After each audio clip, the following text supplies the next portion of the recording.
I think the Latino identity is pretty confusing to me because oftentimes I find it in a little checkbox on a form, and I'm confused on whether I should put Latino or Hispanic, but I'm Mexican. As Latin Americans, as Hispanics in the U.S., there's a community that gets built regardless of which specific country you're coming from. And our history is a history of African people, indigenous people, Europeans, conquistadores, all these different people colliding, many times not with their consent. So that informs all these loaded issues people have. It's like navigating three identities. If you're from the States, you're American, you're Black, and you're Latina. And furthermore, wherever country that you identify in coming from. And that's a lot to navigate. But at this point in my life, I actually don't identify as Guatemalan, and it's something that I guess a lot of like young immigrants sort of feel, where there's this saying like "ni de aquí ni de allá," not from there, not from here. In trying to blend in with the culture in America, I gave up a lot of what I grew up with. Maybe I saw it as something that was kind of shameful or in the way. I wanted to dress like my friends in America. I wanted to talk like them. I wanted to be like them, listen to the same music. I started listening to country music. I got all these crazy questions like, did you come here in a canoe? And do you know what snow is? And do you live in a hut in Puerto Rico? I thought my name was Spick until I was about 13. And that was my first awareness that race was an issue. People say, oh, you look like a white dude. In some context, not in all contexts. Depends where I am. Depends who I'm with. Depends whole lot of things. Depends what language I'm speaking. But however I look, when I leave my name, I can't get a phone call back about an apartment in New York City. And this isn't like 10 places I call. This is like 30. And I remember telling a kid one time, I was like, let me tell you, the Ku Klux Klan comes here and they see your last name, you're going too, bro. You know, and the kids are like, what are you talking about? And it was like a big thing. People generally, unless I speak Spanish, people assume right away, that I'm African American, that I'm Black. It's just one of those things. It may be the deep voice, it may be the color of my skin. Because I talk white, I'm not Dominican, or I'm not Black, or I'm not Afro-Latina, or whoever people perceive me as of being.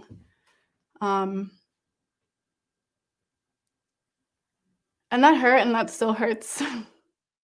Because one of my daughters is lighter than the other, they had Blackness issues. And I remember my oldest daughter telling my youngest daughter that she was Black and her hair. She said something, and I remember crying like immediately, like, oh my God, no. And I had to sit them down and talk to them about our roots and that everything that they learned from the family was wrong. I feel like I wanted more of my culture. I grew up, there was a point I stopped speaking Spanish to her, and I still don't speak to her in Spanish. So I feel like something was lost, and I don't know if it was just because she was busy raising 5 kids and didn't really think about culture in that way and how I would come to identify myself. Growing up, like this, as as a young teenager, I told people I was Puerto Rican, which is completely, which is right. But at a particular point when I became a little more politicized, I was definitely more of a Black nationalist than I was a Puerto Rican nationalist. Maybe because the concept of Black nationalism and the Black liberation movement is so much more accessible. There isn't a language issue. So yeah, I totally was reading Malcolm and Marcus and James Baldwin and Huey Newton before I read any of the Puerto Rican nationalists. Either you're Black or you're white, and if you're like kind of in the middle, you kind of like don't want to be in the middle. A lot of us want to be white, but we're still brown. We're still color. We still have color. We're still, according to what the institution is telling us, what race is based on your skin color. So you're like, I'm brown. So that's kind of like where it came. Like I'm not Black. and I'm not white, and I don't want to be white. So I'm kind of brown, and this is kind of like a thing that's there. If you are closer to being white, you are supreme. If you are not, you are less than.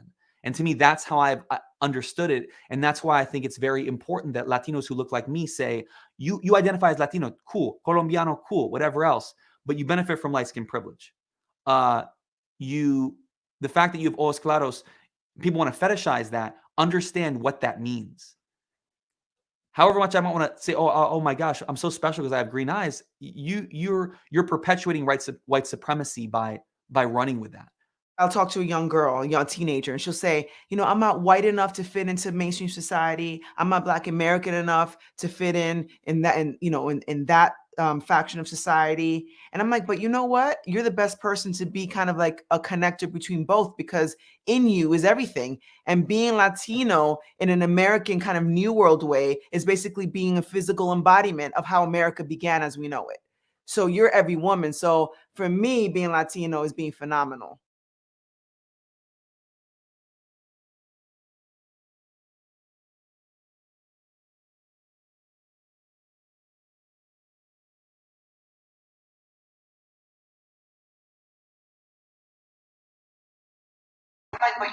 Good morning, good morning, good morning, you guys. Sorry, a little bit of technical difficulties right there, trying to mute my phone.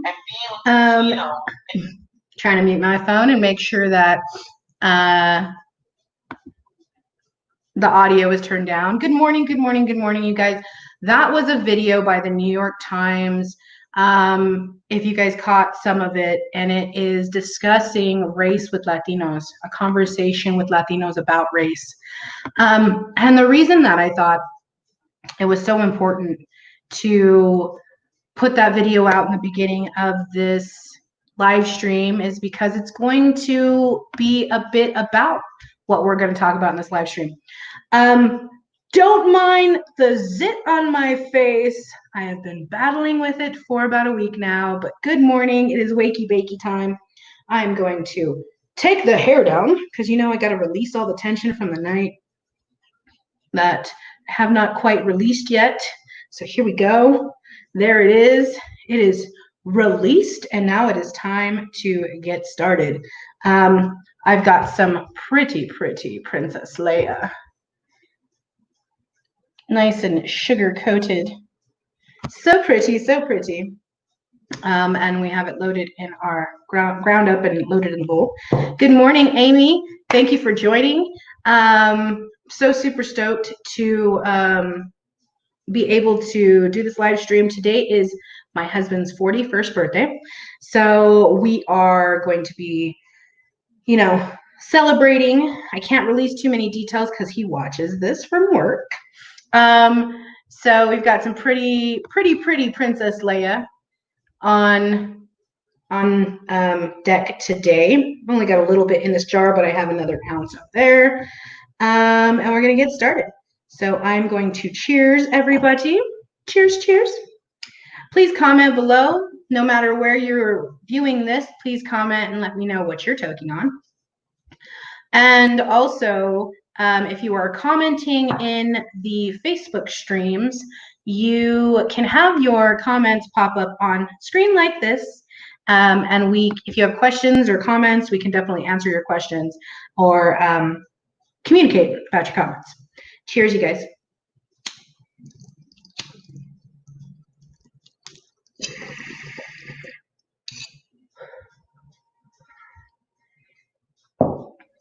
No, I gotta do that again.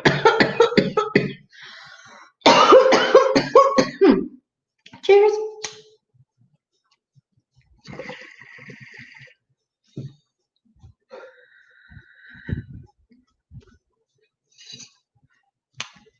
Oh.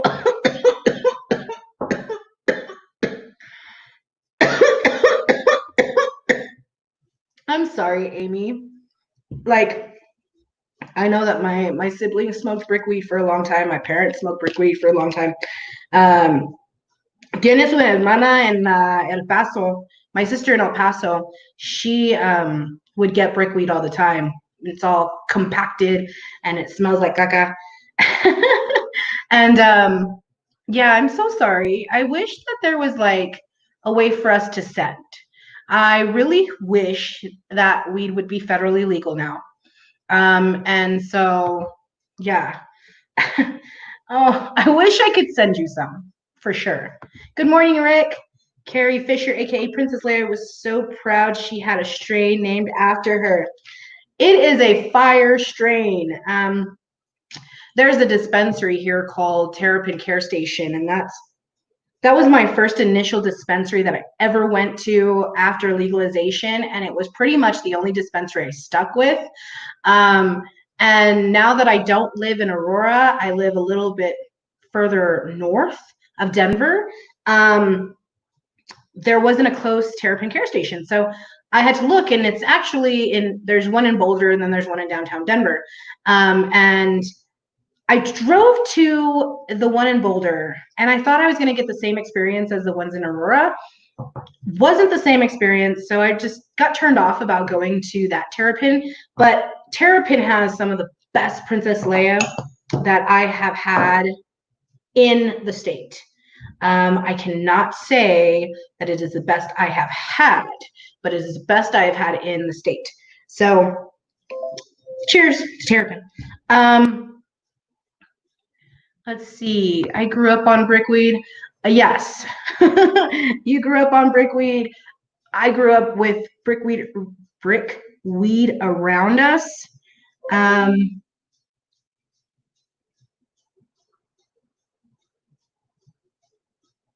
I'm trying to read your post, your DM that you sent me, Amy.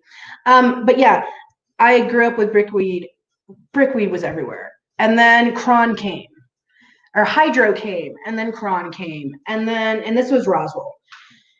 And everybody couldn't afford like Cron and Hydro, so they stuck with dirt, brickweed.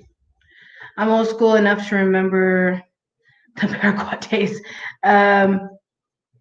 It makes the best oil though. I will send you the lab analysis. Oh, that's what you sent me. Okay, the lab analysis. So I'm pretty sure it does. You know what?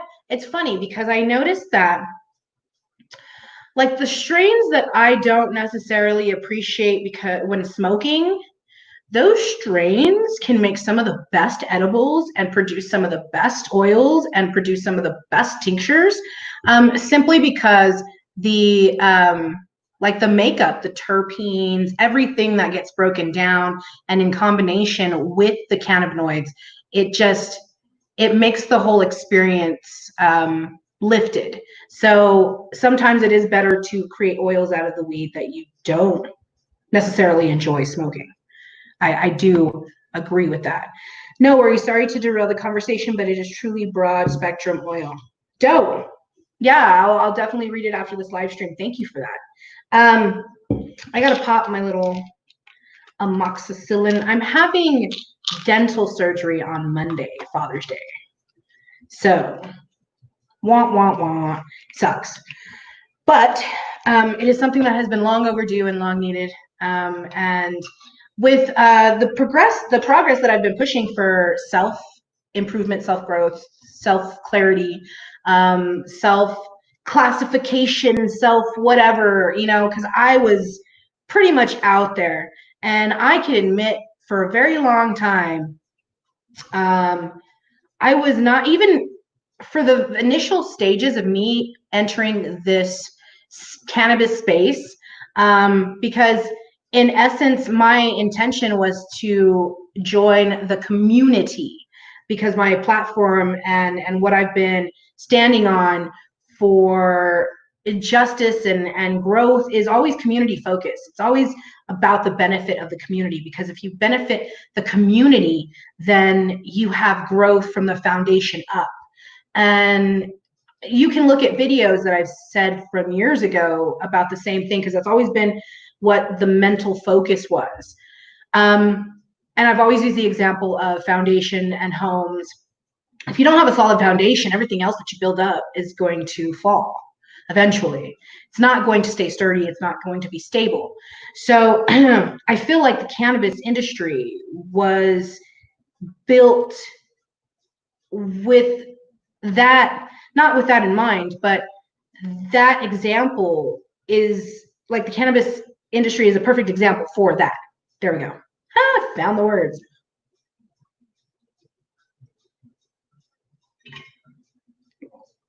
So I think that the weed industry is a perfect example.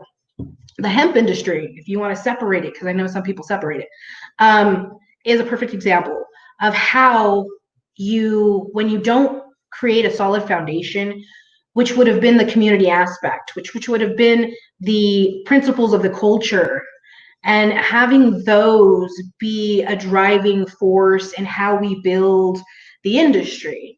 Instead, we made the community rocky. The community has always been rocky. This person doesn't like this person. This person hates this person. This person says negative stuff about this person. It's never a unified like effort of trying to move past and grow so that you build up stronger. It's kind of been a divisive practice where now we have these little clicas, these little cliques, where you this group talks shit about this group, but there's always these 2, 3. It's a bunch of high school shit. So if we build from a stronger foundation, everything else that we build on top can stay stable, can be solid. And so that's kind of the mental state that I've had or the mental thought and mantra and mission that I've had when I entered this industry. That's why I entered with Kind Buds Inc. And Kind Buds Inc. was just a community organization, a bunch of couponers that I knew, that we just got our coupons and our stockpiles, and we gathered supplies, and we hit the streets, and we handed out food to the underserved communities of Denver, of Aurora, of Colorado. And that was our primary focus, and that was my focus. And so I joined organizations to try to move that focus forward. And that's always been what my drive has been. But I can admit that a couple years there, initially, it got a little diluted and derailed. And it's, I can only take accountability for my actions, which we're talking about my goals. So yeah, it was my fault. It was my fault, and I contributed to the derailing and the dilution of my mission because I got wrapped up in the he said, she said crap. And no excuse. No excuse. It was my bad. Like, and believe me, I suffered consequences from it. I got slammed on social media. I got smeared on social media because I engaged, not necessarily because of what I was saying or what I was doing, but because I engaged the way I engaged. And it's taken me a long time. It's taken me a long time to come to a point where I'm like, you know what, Anna, you fucked up. You engaged aggressively. I am aggressive / been told to be intimidating person. So it just wasn't conducive to my growth in reacting that way. So about a year ago, I had to put my big girl panties on after much time in therapy and much time in meditation and centering and gaining motivation to grow past it. In doing that, I came to a point where I wanted to apologize for the way I handled my shit. I had to swallow my pride, and it wasn't as hard as I thought it was going to be in the end. After trying to work through my own situations and talking to somebody else outside about it, and having an outside perspective tell me, hey, you fucked up here. This might not have been cool, but you fucked up here. Then I came to the place where I could approach this person and let them know, hey, I'm sorry. I'm sorry for what came of it. I'm sorry that it broke up our friendship. I'm sorry that it opened me up to being very aggressive towards you. I said some shit that, may not have been cool in letting people know your business. But I felt attacked, and that was my thought process. It was attack back. And now I realize that though I may have felt attacked, I have the opportunity and the choice to decide how I react to it. And I no longer want to engage. I no longer want to pursue any type of discretion or any type of negativity towards, or not discretion, any type of negativity, digression towards your organization at all. Or you, or what you're doing, or your mission, because at the end of the day, our missions are the same. We're trying to build up communities. We're trying to bring inclusivity. We're trying to bring like diversity. We're trying to create a picture that is multicolored, not just, gray. So we are on the same mission. And for us to fight about something that at the time, may have seemed detrimental to me, at the end of the day, I survived it. We're good. I'm good. We're good. So in my mind, I want to apologize for how I reacted and the way that I displayed my pain, because that's what that was. Ooh, I'm about to get emotional. No emotions on this live stream. So it took a lot for me to get to that point. But once I got to that point, I was ready to make that move to apologize. And so that's what I did about a year ago. I reached out to, and many of you guys might have seen this played out on social media. I took a huge step in my progress, and I reached out to Bonita Money. And I emailed her and I let her know that I was sorry for my part in the drama. I was just hurt and I felt attacked, and it's no excuse. And I want, she never wants to talk to me again. I completely understand. But if she is open to communicating and discussing, I am completely for that as well. But it is completely her choice. I am going to continue to try to grow mentally and emotionally, and maybe a little bit socially, in how I interact with certain situations in society. I'm going to do the work for my progress, and that I wish her the best, and I hope everything is cool. And I was shocked because I did receive a reply, and it was a thank you for that. I wish you well. I'm sorry that happened to you, because what triggered this need to force the growth on myself to realize, hey, Anna, this world is not going to be pretty for you if you continue to approach it in such an aggressive manner. What made me break and decide, the path that I was going on was the right one was February 11th, 2019, just last year. I was actually pulled out of my car and attacked. It was called racial slurs. And I was kicked in the back of the head while I was on the ground. Whew. Already becoming an emotionally charged live stream. Oh my God. I was attacked by 2 individuals. The video is on social media. And what kind of sealed the nail in the coffin was the police. Yes, I got kicked in the head. Yes, I got beaten by a guy, not a girl. I got beaten from behind by a guy while I was on the ground. Even the intensity of that trauma and that experience,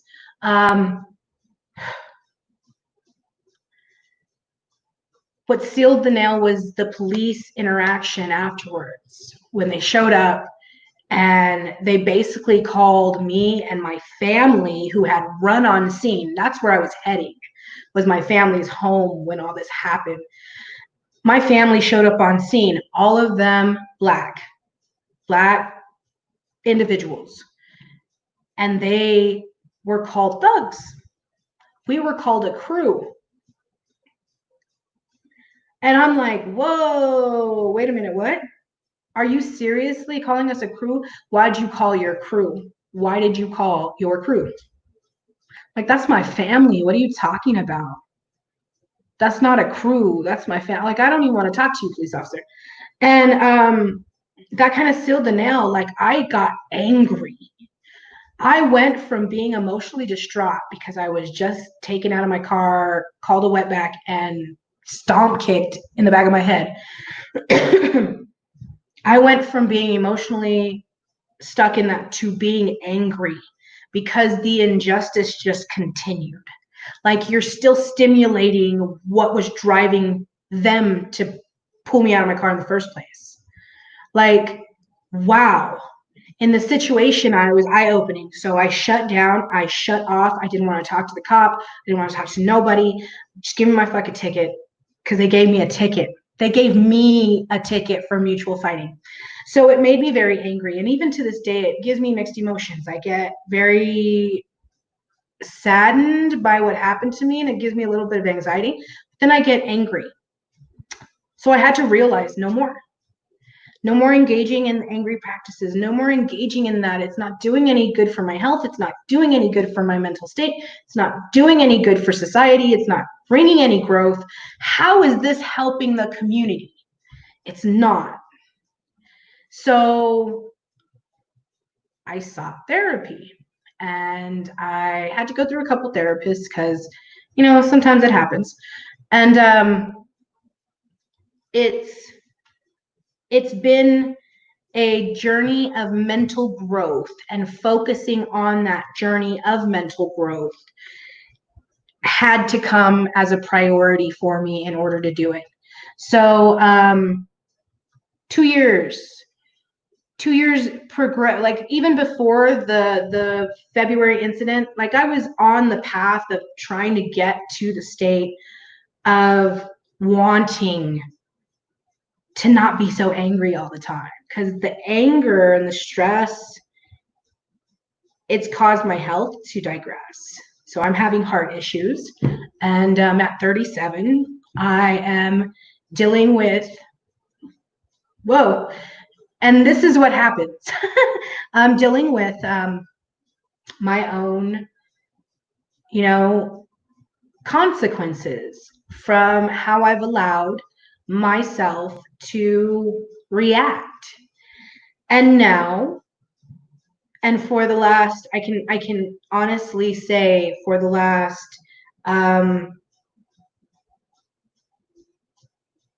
just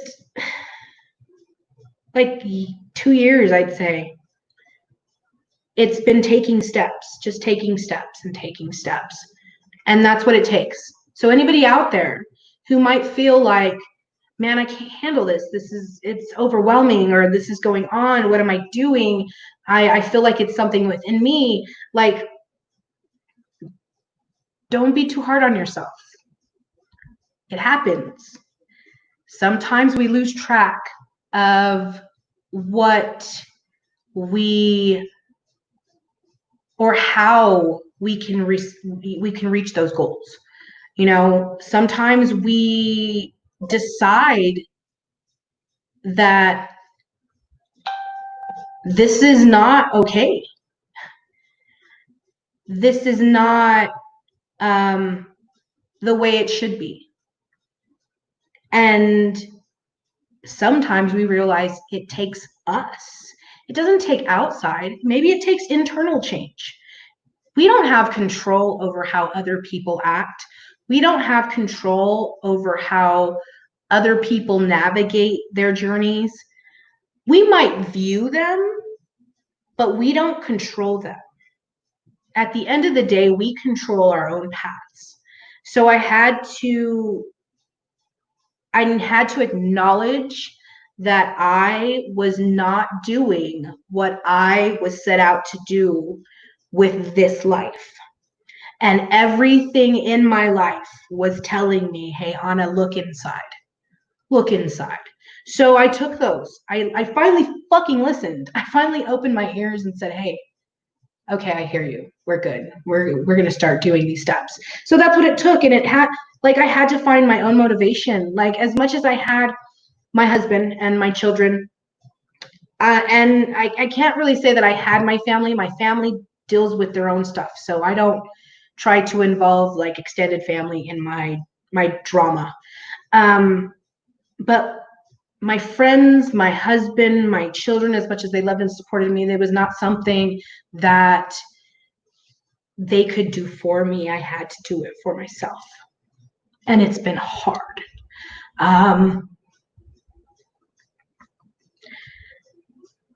But I can honestly say,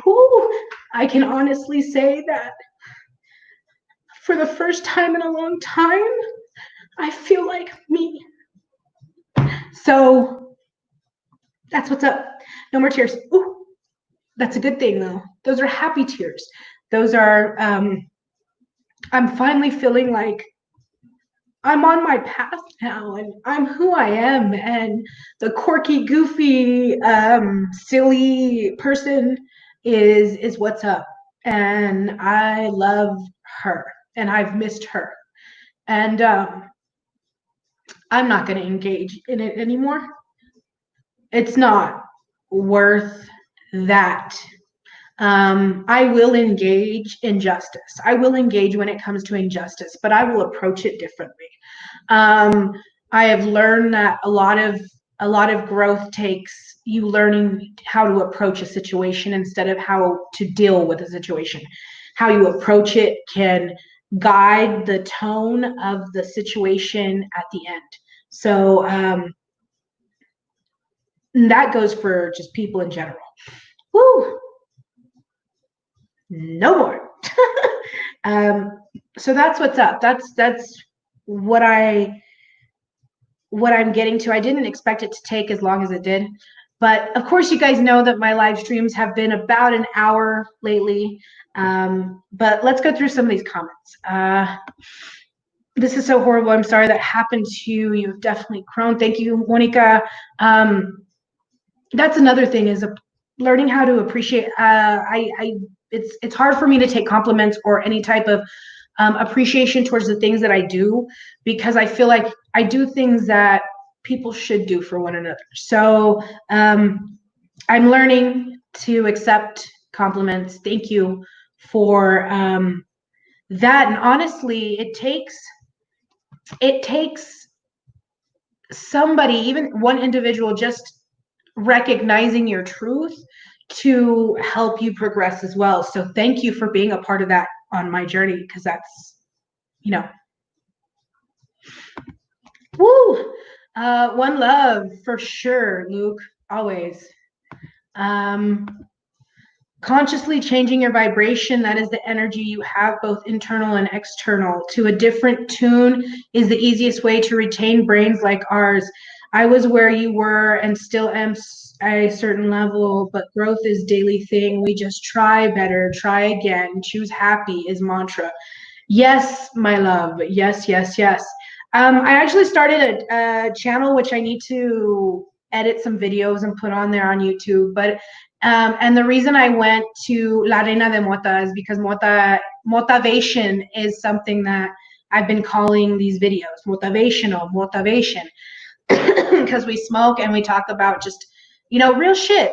Like there's things in life that people want to shy away from admitting, or conceding, or defeat. Like these are all words that people get scared of admitting. And for me, it's not, I don't feel defeated. I don't feel like I was a conquest. Like I don't feel like the drama was a conquest. At the end of the day, it was simply a bunch of pettiness built on fear and anger. Fear and anger. Because those are what happens when you're in like a social beef. You fear people's reactions and you get angry at what's said about you. So I had to, fear and anger are two things that are really hard to cope with for individuals, period. And that's just psychology based. You guys can look up all this stuff. I had to do a lot of R&D. And I've taken psychology classes before, but smoked a lot of shit since then. So I had to find myself very verdad. Yes, for sure. You are correct, miss. Congratulations on finding you. I really like her. She really likes you too, Monica. Yes, let's talk. Shit. I'm over here just blabbing. Love you guys. Cheers.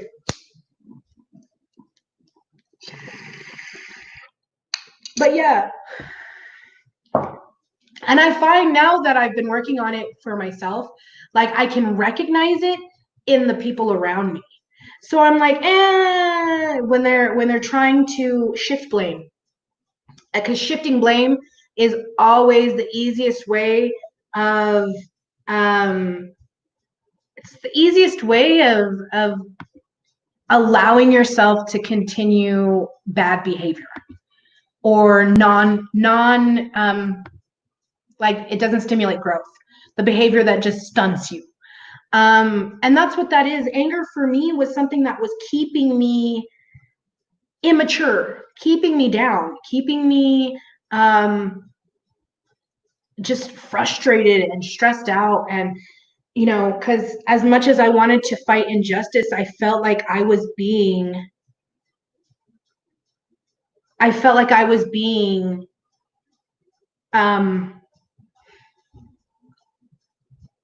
crucified.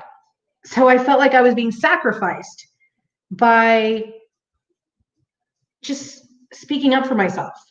So I got defensive, I got angry, and none of that was conducive to the situation. They got, you know, frustrated and angry and stressed out, and it wasn't conducive to the situation. And it never is, really.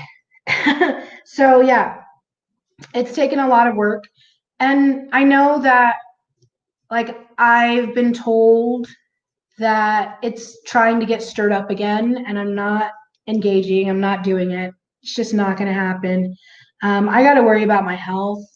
I got to worry about my family. I got to worry about my clients, my business, my growth, because we're doing great no matter what the drama is. When you build a relationship with your clients, like the way I approached it with this new new vibration, new aura, new method for me. I wanted to build relationships with my clients. I wanted to make sure, even if they were in California, even if they are in New York, I just wanted to make sure that we got to know each other while we work together, while I do your social media or I build your website. You're in it, you're part of it, and you see the ethics that I lay out. And that's what I've been doing.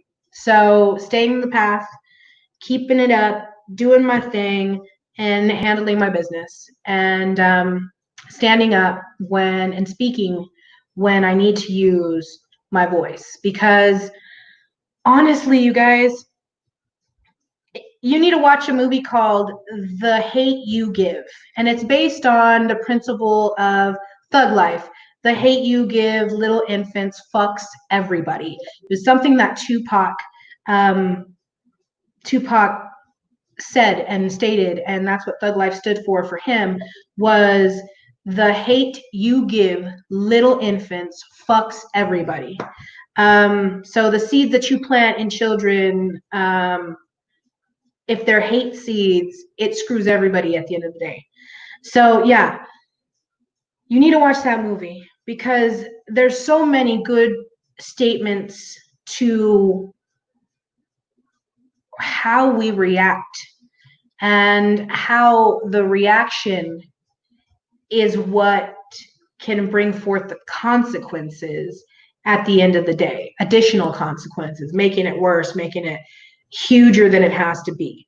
So yeah, mental growth, internal growth, and then I found me again. Like I felt this woman who had kind of lost her way, just finally back on her path. So yeah, now it's all about positivity, growth, light, toking, educating, showing off amazing products, showing off my amazing work, because I designed that. I'm gonna brag. I'm gonna brag.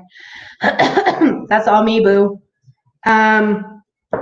You know, showing that I'm doing good things and I'm on my path again. And you know, I pulled myself out of a hole. My family was homeless for 3 years.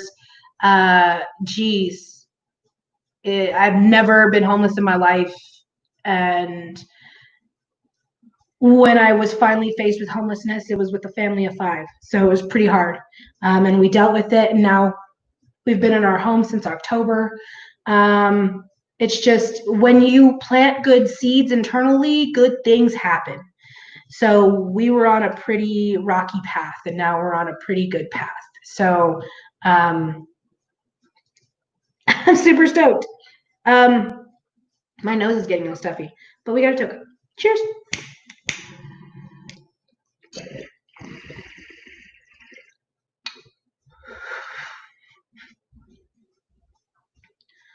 Whew. I almost mid-choked on that. If y'all know about the mid-choke,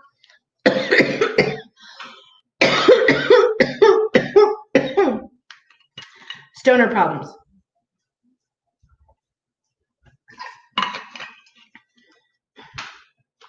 When you're inhaling, when you hit the bong and you're inhaling, and halfway through you want to choke, and you're like, bye, Amy.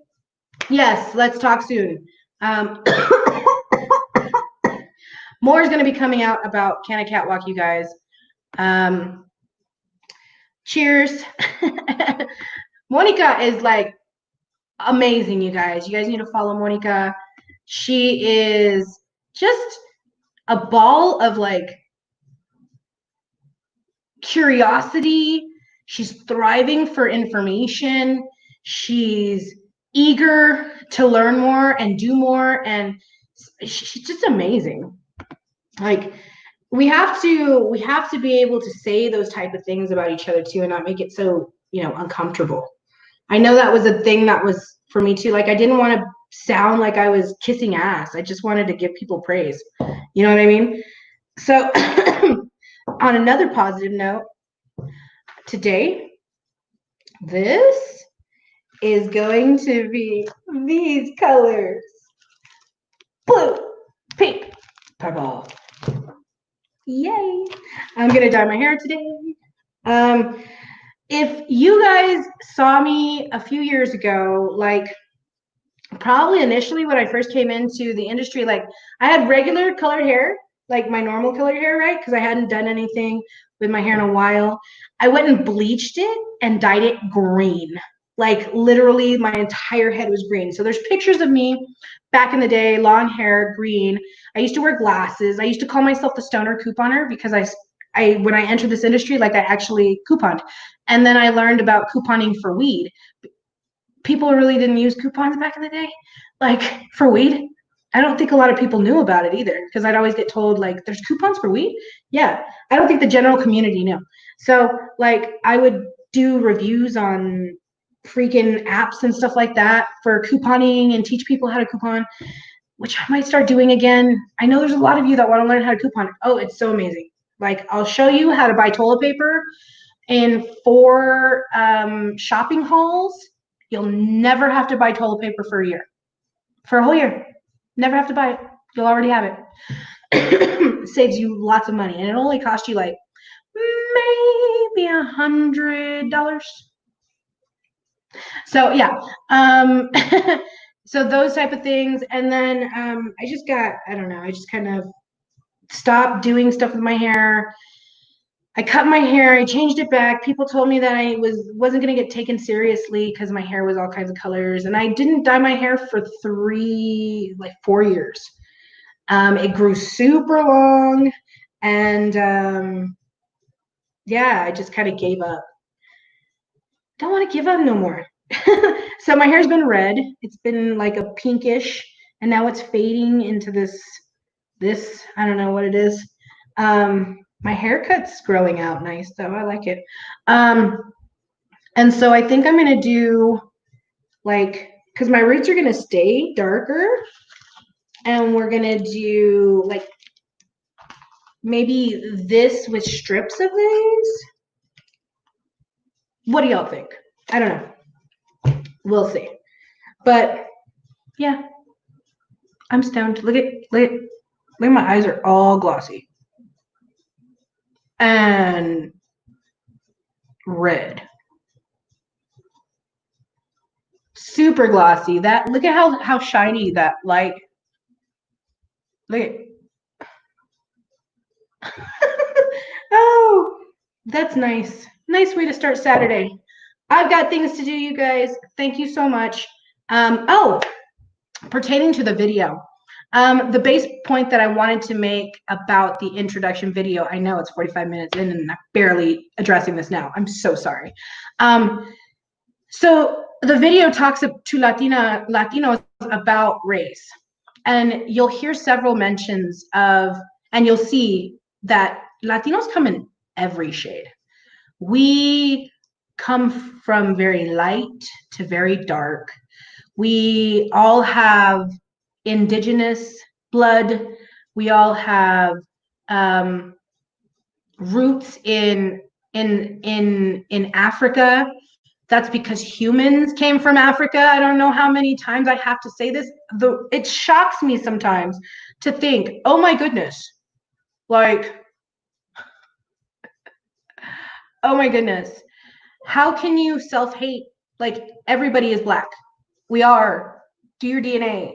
Like, that's what's up. And I know there's an argument of evolution and so on and so forth, but I'm Dominicana, I'm Puerto Riqueña, I'm Chicana, and I'm Scottish out of no fucking where. I don't know where. It's like 2% Scottish. Like, we come in every shade. And I am one of those Latinos that I have had issues with how I identify because I don't separate them. I try to acknowledge every single cultural heritage that I've been gifted when they ask me what I am.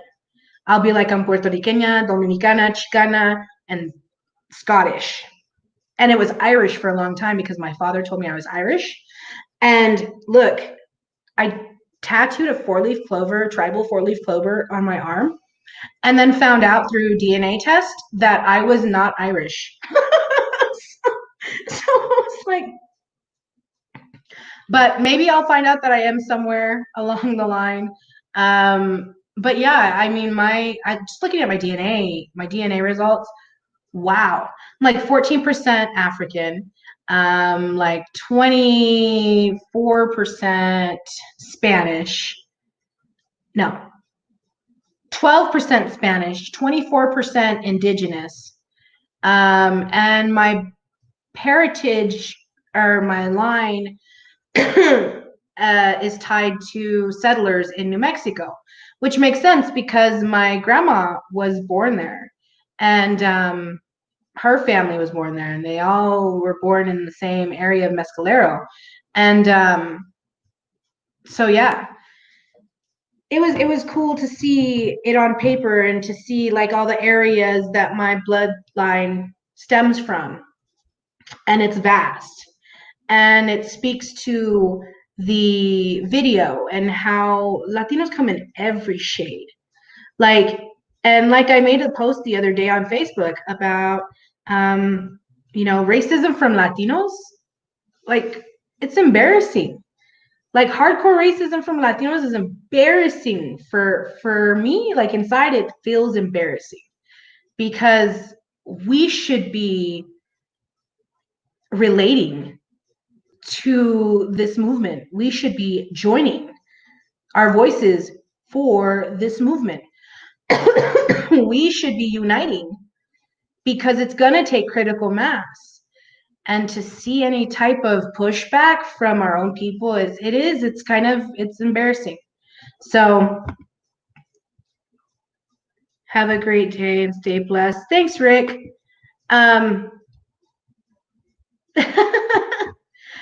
it's very hard to navigate when you're approached with those type of instances. So I think we have to reiterate, as Latinos, two Latinos, we come in every color, every shade, from the palest to the darkest. And there is in our culture across the line, no matter whether you're Guatemalan, no matter whether you're Colombian, no matter whether you're Cubano, no matter whether you're New Yorican, no matter whether you're Puerto Riqueño, Dominicano, there's a sense of community. We're all Latinos. We're all family. Our bloodlines, connect. And we've recognized that culturally through generations. And that's kind of why we're so family oriented and we're so welcoming to other Latinos, and we fight and we speak up. That's embedded in our DNA.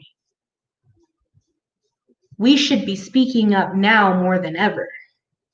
And for a united front for the betterment of our communities, because we should be able to understand and relate.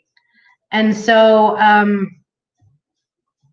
yeah, that was the tone that I wanted to set with that video, because that video explains so much how we don't only have all shades, but we also have some internal racism amongst each other and how we treat each other depending on the shade. But how our bloodline, we cannot be hypocritical. We cannot say that we're family oriented and we're community driven and we're welcoming to our community, but then we have those bits and bouts of those stigmatic opinions. So calling it out, approaching it, yes, it is our struggle too. And so we should be united. We should definitely be standing side by side, because even historically, that's how we've fought, side by side. And, minority no more, standing side by side and pushing towards a logical way of doing this and different from what we've done in the past. And that's what I'm working on pushing. And that's why I joined grassrootslaw.org with Sean King. That's why I've been reaching out to Sean King on Instagram. That's why we follow each other. That's why we're pushing for, and I'm volunteering my hours to push for Breonna's law to pass, for which it did pass. So we were super stoked about that. But we're not done. And that's the whole thing, is that it's going to take critical mass. So I don't care about swallowing my pride and admitting my fucking faults. I'm just not going to take accountability for others' faults, because that's theirs to own. And I think we need to stop holding other people accountable for one person's, discrepancy with another person. That's theirs. That's theirs to own. We have energy and time to put towards this, not this. And so those are just some of the things that I've learned and I wanted to share.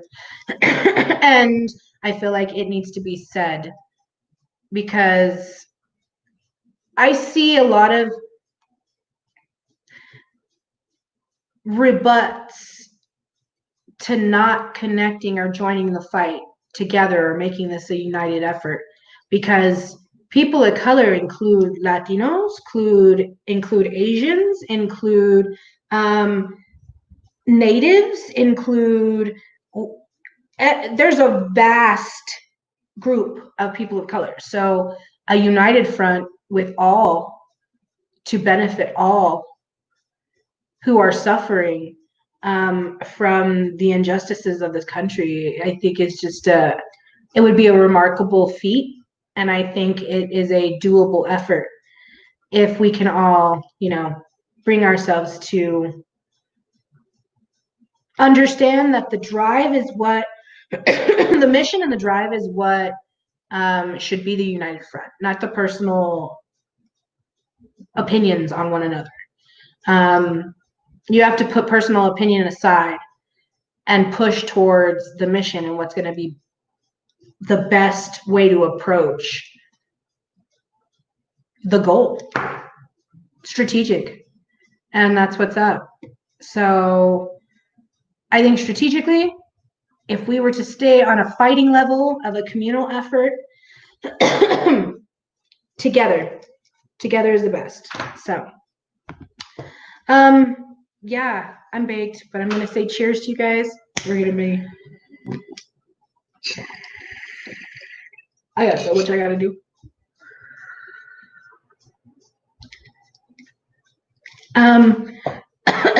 Today is my husband's birthday. So happy 40, I was gonna say 45. Happy 41st birthday, Myron. I love you. 13 years and still going. Peace, you guys. One love. Have a fantastic Saturday. You might see us later. Peace out. You guys stay good, stay humble, and be kind. You have a fantastic day. Be kind to one another. Take a day to not engage negativity. Take that energy instead and push it towards something that is going to be positive for your growth. Focus on you today. Sounds like a plan. Love you guys.